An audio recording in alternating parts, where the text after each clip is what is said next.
Today, well, this evening, I actually did a broadcast this morning, but this evening, just some things that have transpired throughout the day that I wanted to share with you guys. And usually, when I have like those revelations, I kind of like to bounce them off of people.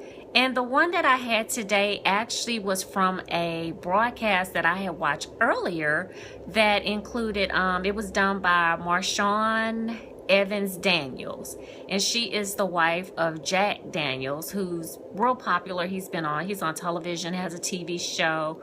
Where are you coming from? I reside in Louisiana. I have an office in Baton Rouge, Louisiana, and I'm a professor at one of the universities in New Orleans, Louisiana. So I'm kind of in between both cities doing the things that I do. So, but thank you. So, one of the things that I guess Marshawn talked about today that has kind of been, I think, floating around in my head for a while is, being happy where you are, but when it's time for you to go to the next level, actually being able to visualize where you want to go, what it is that you want to do, what do you see yourself doing, what is it that you really want. And I've kind of been a person who's always done that. I've always been an individual who visualized what it was that I wanted, would actually sit down and map it out and come up with the game plan. Well, when you're 46 and you have pretty much kind of done most of the things that you've wanted to do, such as you've had a private practice for 20 years, you have owned several businesses, you have kids, you have a nice home, you've kind of changed careers, so to speak, and you worked in higher ed. And, then it kind of becomes like, so what's next? What is it that I want to do next? Where do I see myself next? And that's kind of where I am right now. I don't know if that's called a midlife crisis. Maybe. Is it a career crisis? Not sure. But what happens when you're that individual who has pretty much accomplished everything that they've wanted to accomplish? I've gotten a PhD. I'm a psychotherapist. I still own my own business. I see the clients that I am happy seeing. And so kind of envisioning, where do I want to go next? And she just made some really, really good points about, identifying who your market is going to be. And so as I transition, realizing that my market is about to change, that, as I shift, that the people that I see and the things that I do, I want to go into a new market. I want to branch out and start doing some new things. And, how many of us really kind of get stuck in that? The feeling, you get that now. It's like the now what? Like, what do we do next? Like, I've done this, I've done that. So what's left for me to do next? Where do I go next? What do I do next? And that's kind of where I'm at. It's like, so what's next? What do I do next? And some of the things that she said were things that I've really struggled with. Like, are you seeing the clients that you want to see? And I had to have that hard, I guess, sit down with myself and say no, because I'm really tired of fighting with insurance companies to get my payments.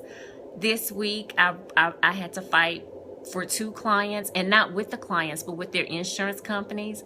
One insurance company just flat out refused to pay for the client's service. And it was in that moment when the client said, well, that's okay, no problem, I'll just write your check. How much do I owe you? And she wrote out a check for the full amount that the insurance company wasn't going to pay me anyway. And I think I had that happen, and then listening to the broadcast with Marshawn and realizing that, I am ready for my clientele to change. And that when you are the best at what you do, and you are the best in your field or in your area, that you have to position yourself accordingly. You have to start to project that in everything that you do, including the market, the clientele, and also your prices. And so me really trying to, I think, grapple with that, because I'm that social worker and I'm in a helping profession, and it's so hard for us when it comes to realizing that it's okay to charge for our knowledge, that it's okay to charge for our services. And one thing she said that I don't think I'll ever forget, and someone else has said this to me too, so for me it became confirmation. She said that you are a steward over your gifts. And so it's not okay for people to pretend that you're Piccadilly and they can come and have it their way and pick your brain for the information that they want and leave the other stuff there. You grapple with that as an artist, yeah. And the other thing she said is that, you shouldn't provide drive-by services. And I know as a therapist, I get that a lot, where people want, the drive-by service. They don't want to really sit down and make that investment in themselves. And so, she just confirmed a lot of things that I was thinking, is that I am good at what I do. And that when you come to my office and you say that you want to work with me, that I need clients to start understanding that they are making an investment in themselves, that you are asking me to stop what I am doing and to take time out to focus on you. So when I could have been doing something else and making money in that area, that now I have to shift my focus, and that it is okay to put a price tag on that, and that you determine that price tag. It's okay for you to determine how much you are worth based on where you are in your field. And so, like I said, she really was confirmation for me today, because another conversation I had today was that I've done the college professor thing. I'm good at it.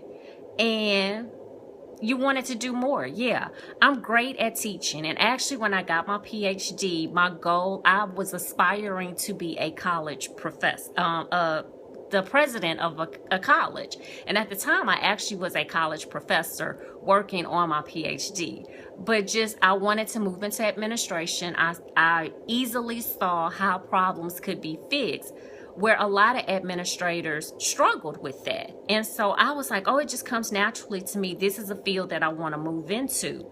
And now that I've been a college professor for going on like 5 or 6 years, for me, it's just kind of like, and then I think after I saw the budget cuts that we are facing in higher education in the state of Louisiana, all of those things just made me take a step back and say, but I am allowing a group of legislatures to determine how much I am worth, to determine what the price of an education of a child is worth in my state, that they can say for 5 to 10 days out of the rest of this semester, I may not get paid.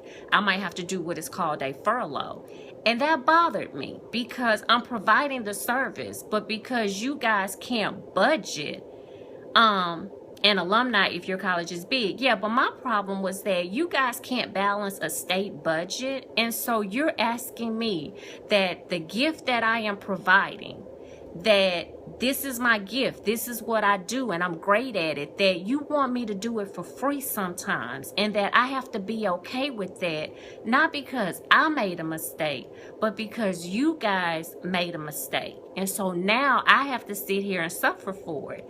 And I didn't like that feeling. I don't like that feeling. And so that's really where all of this came about, where I said, is this what I really want to do? Do I want other people to have control over my gifts and to determine how much my gifts are worth? Do I want legislatures to say you might have to work and not get paid sometimes? Do I want insurance companies to say that you can see these clients, but we're not going to pay you the full amount that you are asking for because we just don't feel that people in your profession are worth it? And that made me pause, because hearing her say, I don't beg people to work with me. People come to me and I invite them to work with me, and I let them know that these are the outcomes that you will get if you work with me, and that when you work with me, you are making an investment in yourself. And yes, I do charge you because I am a steward over my gifts, that this is a gift, but I still need a monetary amount to take myself away from other projects to help you reach where you need to be. And they wonder why folks are shooting up places. Yeah, I mean, because you're making it so difficult for individuals to do their jobs. But I think at the end of the day, the revelation that I had was that I don't have to allow other people to have control over my gifts. I don't have to allow other people to dictate how much my gifts and my talents are worth. That is something that I can dictate on my own, and that I need to start envisioning and visualizing where I see myself, where I want to be. Who are my ideal clients, and what are the outcomes that they need, and how I can provide those outcomes for them. That I need to envision myself working with clients who don't have a problem making an investment in themselves, even when their insurance company won't come through. Or if I say I don't accept their insurance, that they don't have a problem with saying, okay, but you know what? I know you're worth it, and I know that you can make this happen. That I need to start envisioning that, and I need to start feeling comfortable with that. I need to start really embracing that I am good at what I do, that I do have great outcomes, that I do have clients who walk away and they don't have to come back to therapy again, that I help them to reach the points that they want to be in their life, that they can get to those places, and that they are totally happy. That I do that I get the majority of my clients from word of mouth, that other people go out and say, she did X, Y, and Z, she did a great job, that I really can begin to take control of my destiny. And that's the transition that I'm going through right now at the age of 46, as the woman who has done everything that she wanted to do. That now it's time for me to start to chart a new course in my life. That it's not over. Hey, I'm just halfway through this halftime, okay? So I get some time to figure it out and say, okay, well, this is how we're going to play this game in the second half. That I have that control, that I can sit down and with the playbook say, this is what our game plan is going to be, and this is how we're going to win at this. And so I think today I just kind of wanted to come on and share that with you guys, because I know I have some followers that struggle with that struggle with what do I do next and where do I go next. Choreograph a new halftime routine. Yes, honey, yes. And you can be Beyonce. I can be Bruno Mars or Coldplay. Pick one. But it's going to be new. It's going to be invigorating. It's going to be exciting. And people will be talking about it for years to come. That's where I'm starting to envision myself. So probably over the weekend, that will be my homework assignment, is that I'm going to sit down and start mapping out of how do I envision myself? What does my perfect client look like? What are the outcomes that they want to reach in their life, and how can I help them to achieve those outcomes? And that my perfect client would definitely be a woman who sees herself reaching her goals, who sees herself making an investment in herself and not having a problem with it at all. That's going to be my perfect client. And that's going to be the vision for Dr. Carrie Yazid as we go into the second half of the game. So I thank you guys so much for listening. If you're listening to the replay, hey, share this out with your followers, especially if you think this is a message that they need to hear. I love hearts, so please, please, please, if you like the message, show me the love by giving me the hearts. You want to find out more about me, feel free to visit my website, and that's carrieyazid.com. And you can follow me on social media, which is Instagram, Facebook, and Twitter. I'm at Dr. Carrie Yazid. That's how you can find me. So, like I said, just needed to have a little vent session, so to speak, and maybe inspire some other women to really think about, where do you see yourselves in the second half of this game, and where are we gonna go as we move forward with the rest of our lives and with the rest of our careers. That it's not over. It's not over. That we can go in and change the game plan. And like you said, G. Gordon Coaching, we can come up with a new halftime show that will just amaze people, that will get the audience hyped as we go into the second half.